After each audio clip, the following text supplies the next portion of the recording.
let's talk about something we all do every single night, but maybe don't think about in this way: sleep. We're going to look at it through the lens of reflective humanism, a philosophy that sees consciousness as this constant act of observation.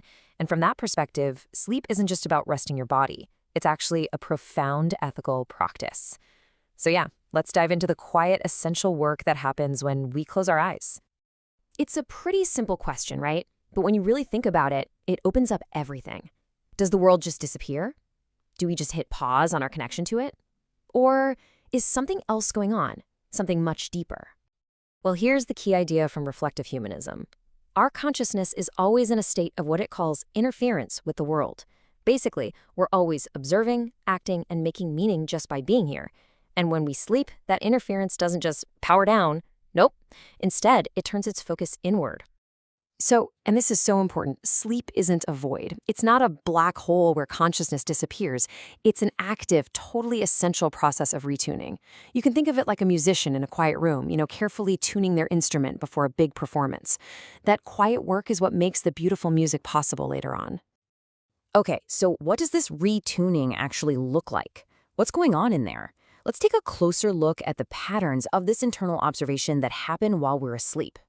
So while our bodies are resting, our minds are incredibly busy. Seriously, this is prime time for mental maintenance. All the memories from the day are being sorted and filed away, emotions get processed and settled down.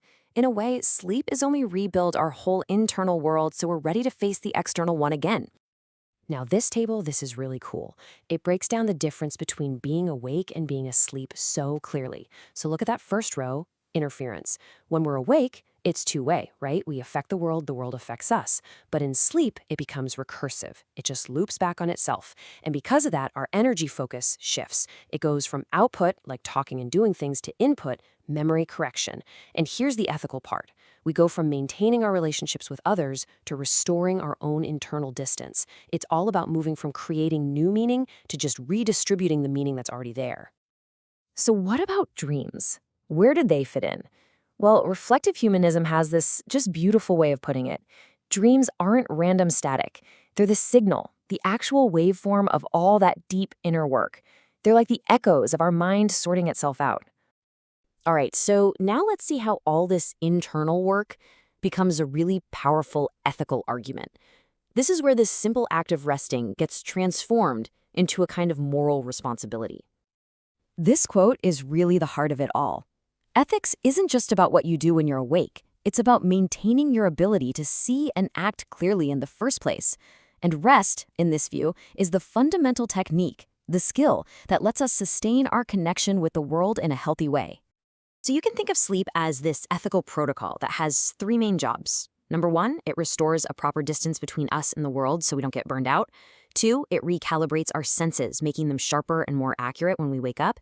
And three, all of this helps to preserve our relationship with the world, making sure it's one we can actually sustain. And that's the profound link, isn't it? The quality of our waking life, our ability to see things clearly, to be fair, to be authentic.